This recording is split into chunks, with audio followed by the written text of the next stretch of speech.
Yeah, I see it now. And it's that's not plain spying information behind it either. It's another triangle. What would you say to the people about it? I'd say I saw an unidentified flying object of massive proportions float over the city of Phoenix and Scottsdale, and I don't have the damnedest clue what it was. I saw it. It was over my house. I saw it for 5 minutes. It wasn't something that was a flash that I only saw for a second. Could it have been? I know what I saw. And I get very upset, and I was wondering why they won't find out what it was.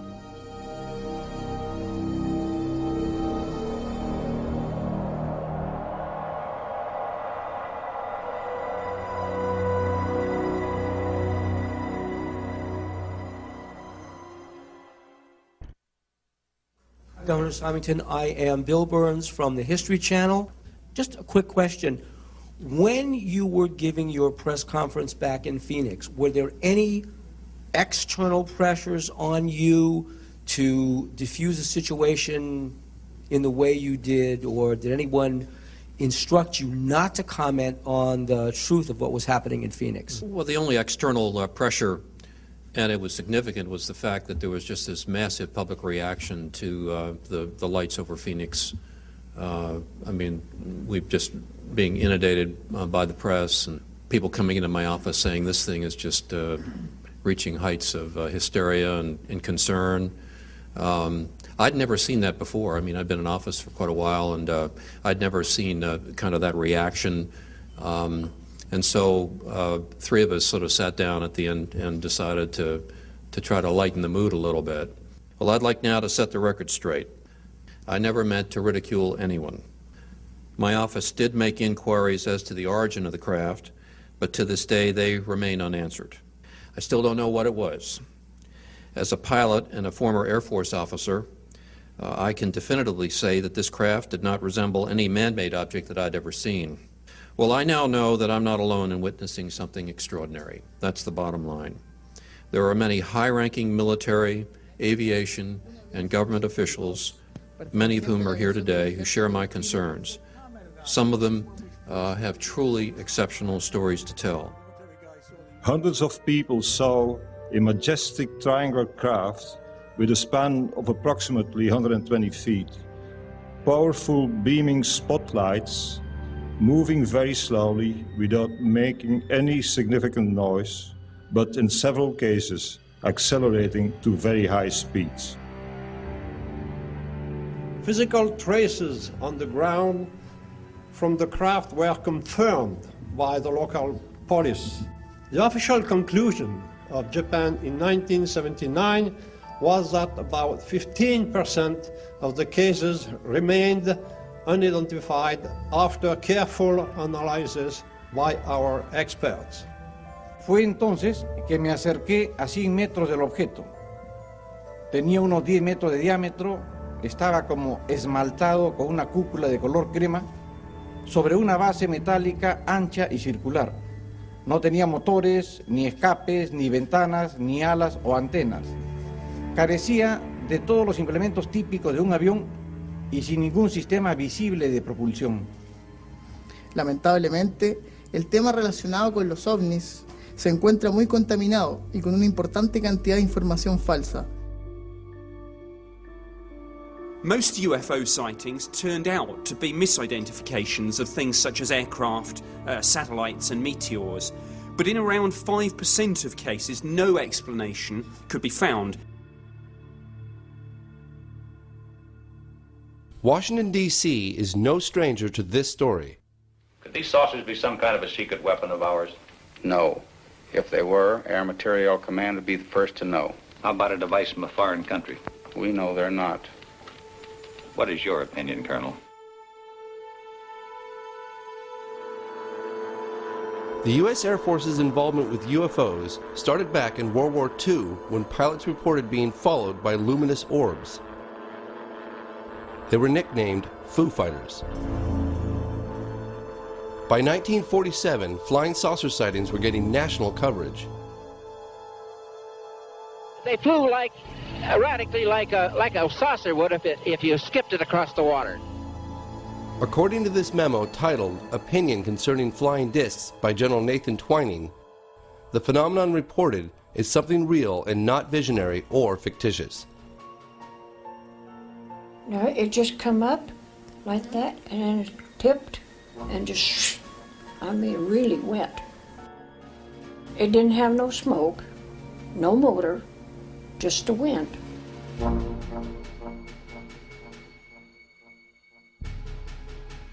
It went fast. I've never seen anything go so fast in my life as that thing went.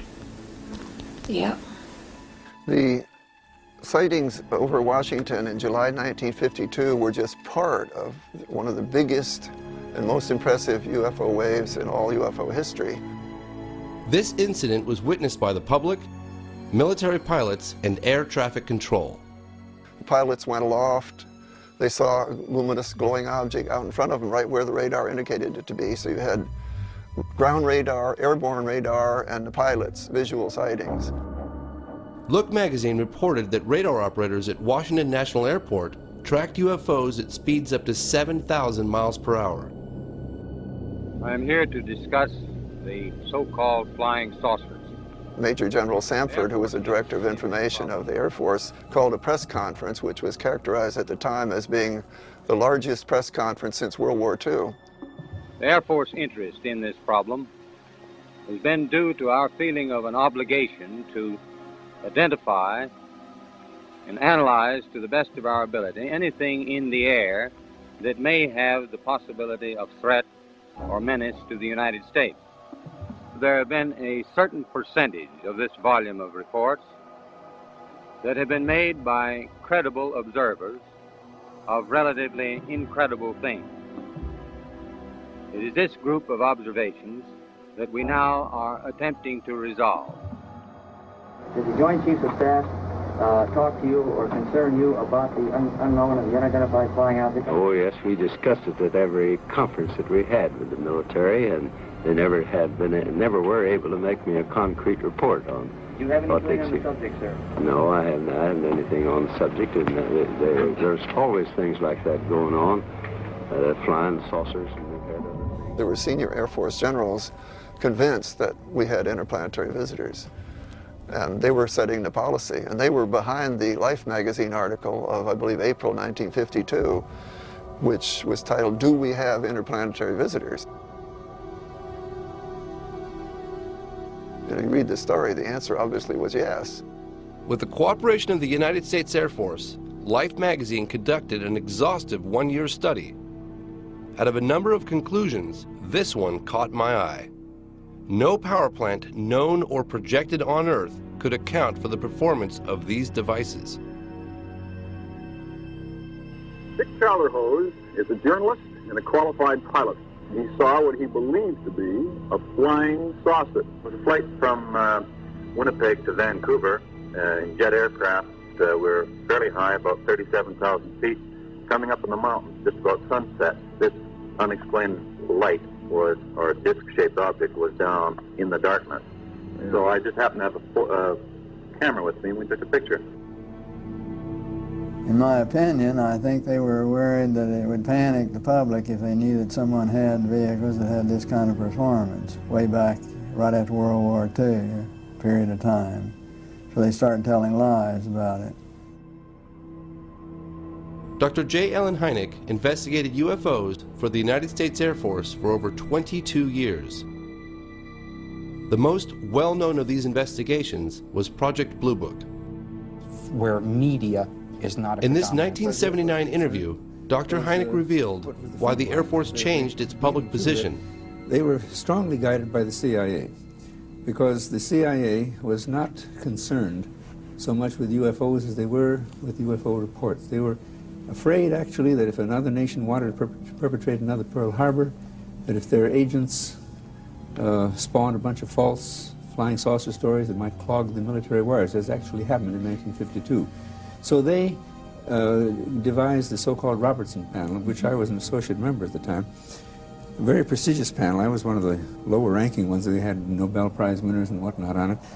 But at any rate, they handed down the dictum, which then became sort of the unwritten law of the Air Force, don't rock the boat. Play it down. Cool it.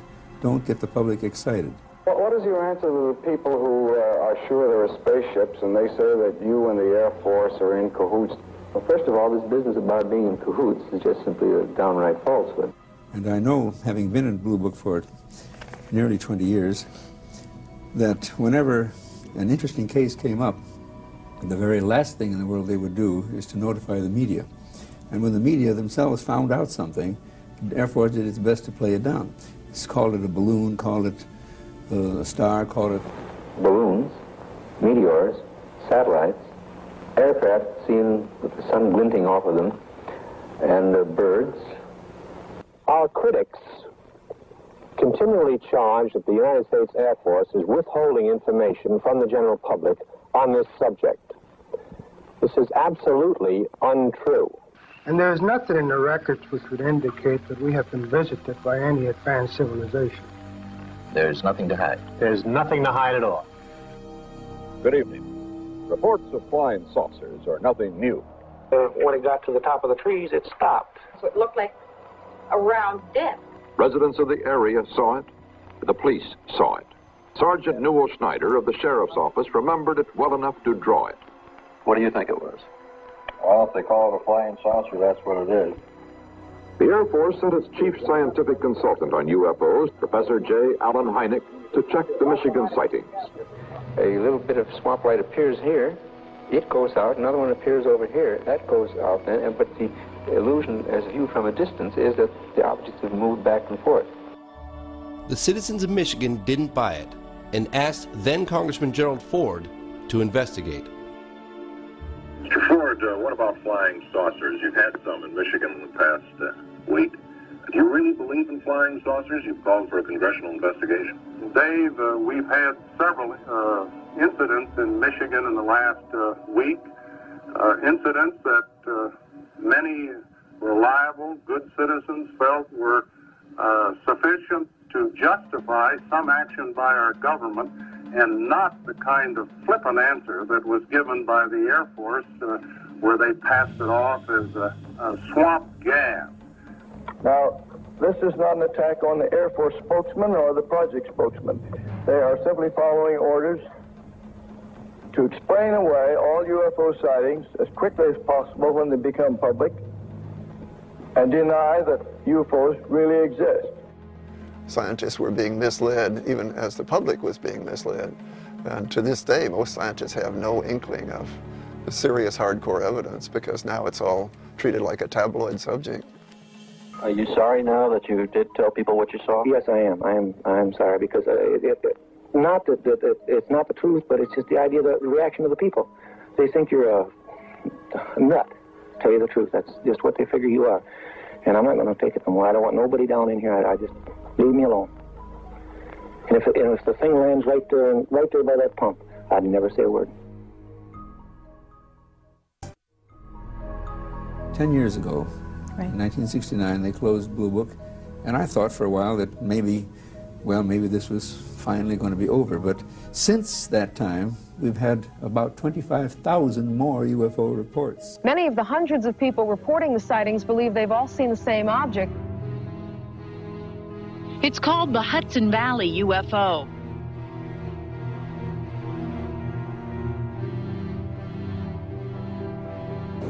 Not quite. I'm going to tell you something, honey. I don't know what the hell it is. It moved in a very straight line, very slowly. There was absolutely no noise. There was not a sound. And it moved smoothly? Very smoothly, almost like it was floating. It was silent, it was hovering. I mean, airplanes can't hover. Do you believe in UFOs? Personally, no, sir. How do you know that you're not being used? How do you know that you know the full story when you